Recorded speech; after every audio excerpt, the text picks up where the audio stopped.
Ano ba ang ibig sabihin ng mga pangalan ng kalsada natin? Andito tayo ngayon sa Padre Burgos Avenue. Tara, alamin natin ang kwento nito.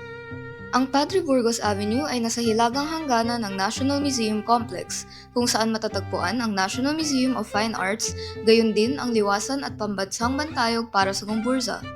Ang kalyeng ito ay nagsisimula sa Rojas Boulevard at nagtatapos sa Daco, kung saan naman nagsisimula ang tatlo sa maraming tulay na tumatawid ng Ilog Pasig, ang Jones Bridge, MacArthur Bridge at Quezon Bridge. Marami nang naging pangalan ang Padre Burgos Avenue. Mula Paseo de las Aguadas, Na tumutukoy sa mga kanal o moat na nakapaligid sa Intramuros. tinawag din itong Paseo de Vidal bilang parangal kay Sebastian Vidal y Soler na kauna-unahang direktor ng Museo Biblioteca de Filipinas at Kalye Bagong Bayan. Si Padre Jose Burgos ay isang pari at guro ng teolohiya na naging tagapanguna sa pagsusulong ng karapatan ng mga paring Pilipino at reforma sa simbahang Katolika.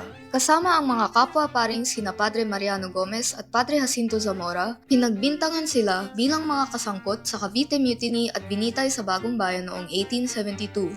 Alam niyo ba na inihandog ni Dr. Jose Rizal ang kanyang ikalawang nobelang El Filibusterismo sa alaala ng Gomburza?